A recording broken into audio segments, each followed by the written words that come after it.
చింతపండు కంపల్సరీ వేసుకోవాలండి. చింతపండు నచ్చని వాళ్ళకు నిమ్మకాయ పిండుకోవచ్చండి. ఇది కూడా నచ్చని వాళ్ళకు మామిడికాయ చెక్కు తీసి తురిమి మామిడికాయ ఇగురు కూడా వేసుకోవచ్చండి.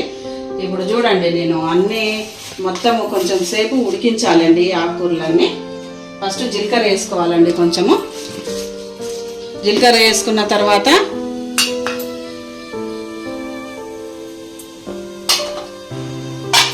పసుపు అండి, కొంచెం పసుపు కూడా వేసుకోవాలండి, మగ్గాలి కదండి మొత్తము. తరువాత కరివేపాకు చూడండి, ఎంత వేసుకుంటే అంత మంచిదండి. కరివేపాకు నేను అన్నీ కడిగి ఇందులో పెట్టానండి. తర్వాత పుదీనా వెంటనే వేసేయాలండి, ఆగాల్సిన అవసరం లేదు. కొత్తిమీర, ఇవన్నీ ఆరోగ్యానికి మంచివేనండి. ఇవన్నీ ఎందుకు వేస్తారంటే మునగాకు కొంచెం చేదు ఉంటుంది కదండి, ఆ మునగాకు చేదు ఉంటుందని ఆ చేదు పోవడానికి ఇలాంటి లేత ఆకులు మంచిగా నీట్గా కడుక్కొని జల్లిబుట్టికి వడేసుకోవాలండి. ఇవన్నీ కొత్తిమీర, పుదీనా, కరివేపాకు ఇవన్నీ పోపులో వేసేయాలండి. ఇది పోపు అనేది కాదు, కాకపోతే కొంచెం నూనె పోసి మగ్గించుకోవాలండి. తర్వాత 3-4 టమాటాలు వేసిందండి. అయితే టమాటాలు ఒకసారి చూడండి, నేను కట్ చేస్తా.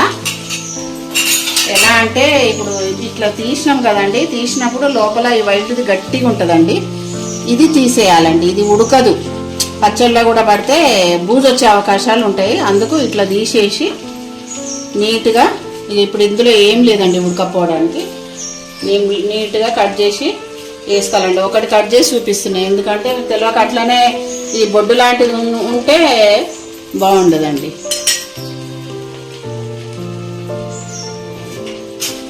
చూడండి, మొత్తము వంకలు పెట్టుకోవాలండి.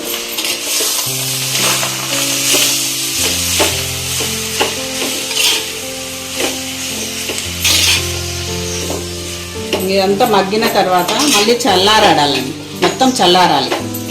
మగ్గిన తర్వాత చల్లారుతుంది. చల్లారిన తర్వాత మనం మిక్స్ చేసుకొని మళ్ళీ అన్నీ పోపు చేసుకోవాలి. ఎక్కువ మంట పెట్టొద్దండి, మాడిపోయే అవకాశాలు ఉంటాయి.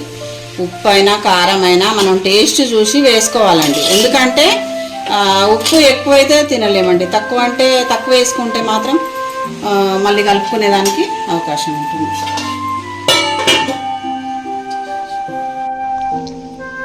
చూడండి, మొత్తం మంచిగా ఉడికింది, చల్లారింది. ఇప్పుడు ఏం చేయాలంటే మనము మిక్సీ వేసుకోవాలి.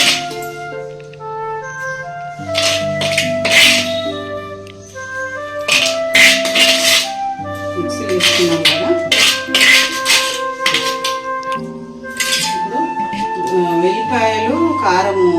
వెల్లిపాయ కారం చేసుకొని పెట్టాలండి. వెల్లిపాయ కారం చేసుకొని సరిపడా కారం వేసుకోవాలండి. నేనైతే అందాదమ్మడే సరిపడా వేస్తున్నా.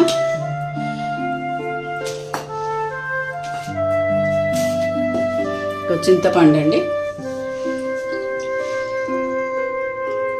ఈ పుల్లటి వాటర్ పోసినా ఏం కాదండి, మంచిగా మెత్తగా గ్రైండ్ అవుతుంది. ఉప్పు వేస్తున్నాండి. మీరైతే టేస్ట్ చూసుకొని వేసుకోండి.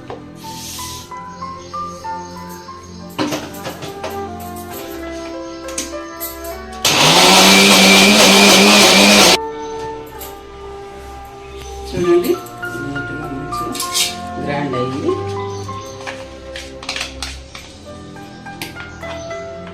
ఇదే పాత్రలో మళ్ళీ ఆయిల్ పోసుకొని, ఆయిల్ కొంచెం ఎక్కువనే పడుతుందండి. ఉప్పు కారం మాత్రం మీరు చూసి వేసుకోండి.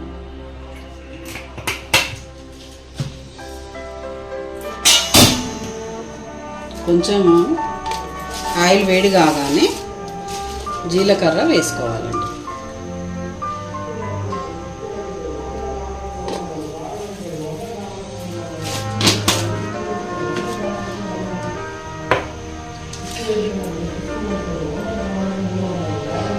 వెల్లుల్లి వేసుకోవాలండి, కొంచెం మంచిగా ఎర్రగైన దాకా వేసుకోవాలి.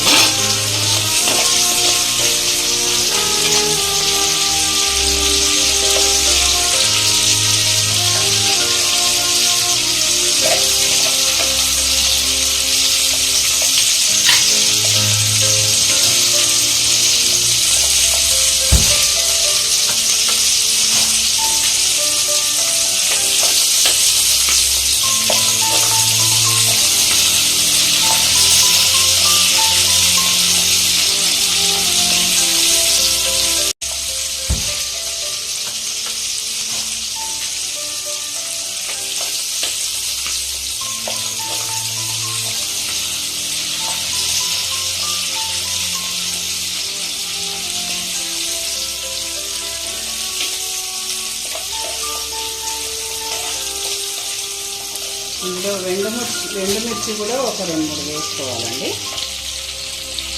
ఎందుకంటే కొంచెం చూస్తే పచ్చడిలాగా ఉండాలండి, రోటి పచ్చడి అన్నట్టు ఉండాలి.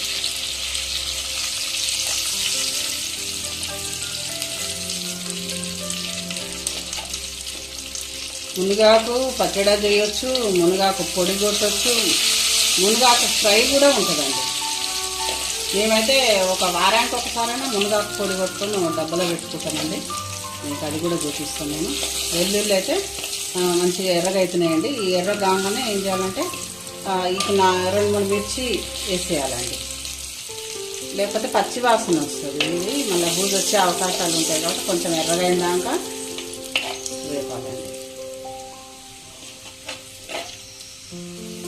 ఎర్రగా అయినాయి కదండి, చూడండి. ఇప్పుడు ఎండుమిర్చి వేసుకోవాలి. మళ్ళీ ఇందులో ఏంటి కరివేపాకు, కొత్తిమీర అట్లాంటివి ఏం వేసుకోవద్దండి. వేసిన తర్వాత ఇప్పుడు ఇది వెల్లుల్లి రుబ్బి పెట్టాను చూడండి, అది కూడా వేసుకోవాలండి. ఇది కూడా మంచిగా మగ్గాలి. మగ్గితే ఏమైందంటే ఇంకా బూజు వచ్చే అవకాశాలు ఉండవండి పచ్చడికి. ఏ పచ్చడికైనా ఉప్పు సరిపడా ఉంటే బూజు రాదు. ఉప్పు సరిపోలేదనుకోండి, వాటర్ ఎక్కువ ఉందనుకోండి, అప్పుడు మాత్రం కంపల్సరీ బూజు వచ్చే అవకాశాలు ఉంటాయండి.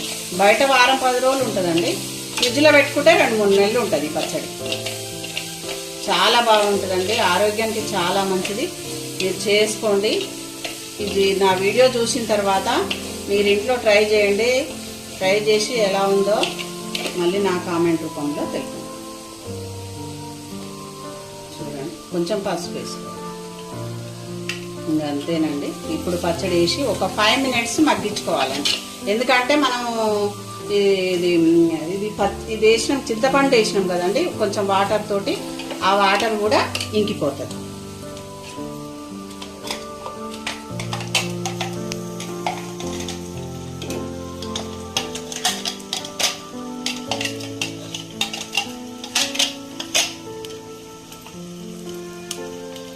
మీరే టేస్ట్ చూసి ఉప్పు కారం సరిపడా వేసుకోండి.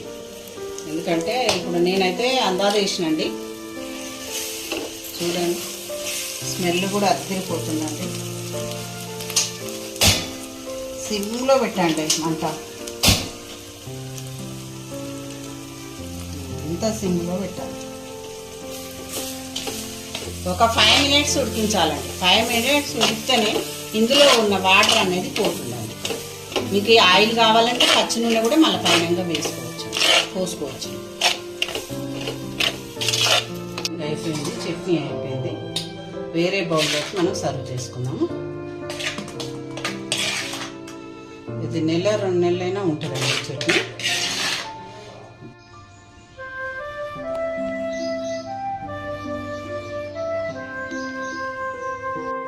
చూడండి, మునగాకు చట్నీ రెడీ అయిపోయింది.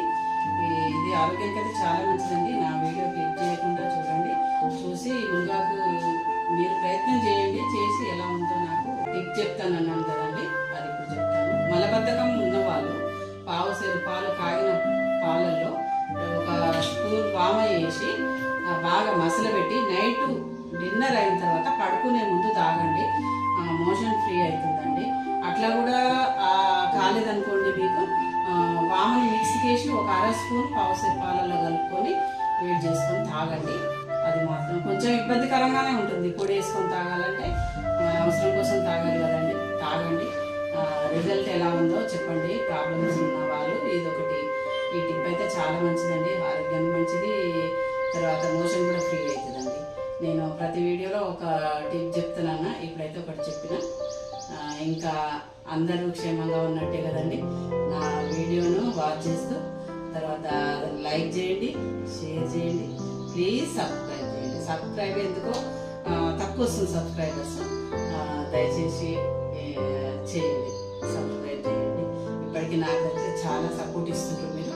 ఇట్లనే సపోర్ట్ ఇస్తుంటే నేను ఇంకా మరిన్ని వీడియోలతో మీ ముందు